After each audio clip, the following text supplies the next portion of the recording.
accountability framework. I think the last time, if I'm right, that we were in this building was probably for the PCB in April 2003. And I remember a discussion there where the PCB talked about the need for a results-based management of the UBW and a mechanism that the PCB could actually monitor and hold to account UNAIDS and the implementation of the UBW and the decision points. And I say this in the context of the PCB as a governing body of UNAIDS and the need to ensure that implementation of its decisions.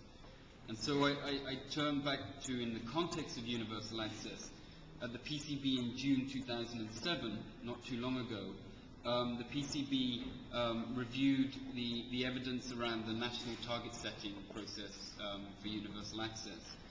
And in that, it showed that in many countries that the targets did not actually reflect the epidemics.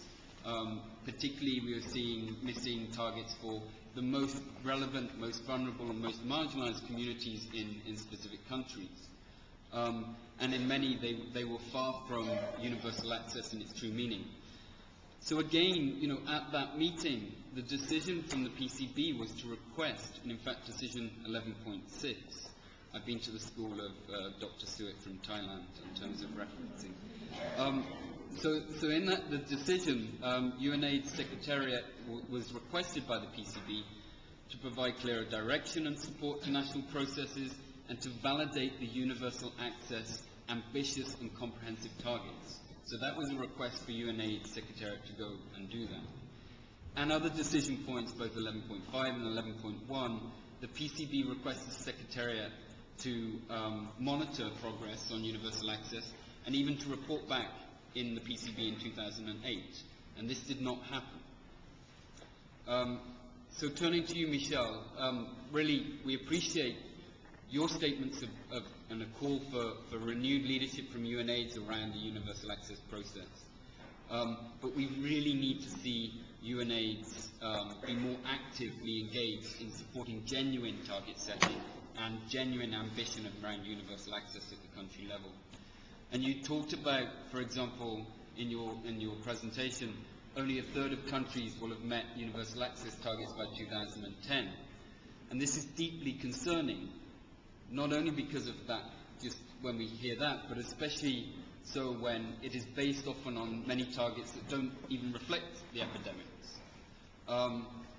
So we're really calling on you as a leader of UNAIDS to ensure this time round, now you are in this leadership role, that the reviews of national targets are actually meaningful, and that UNAIDS actually does this work it has been requested to previously in the PCB. The fact that we have not achieved universal access by 2010, which was our target, and are far from it in many areas, should really be of greater concern and discussion by this PCB. And we have heard a number of member states and the NGO delegations talk to this. But now really is the time for UNAIDS to show that real leadership for universal access.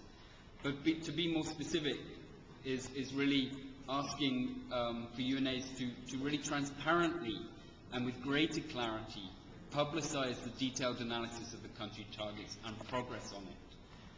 And again, more specifically and lastly, to ensure that a proper process for the revision of the targets that reflect the epidemics at the country level and not just reviewing previous targets that actually don't reflect epidemics. Thank you.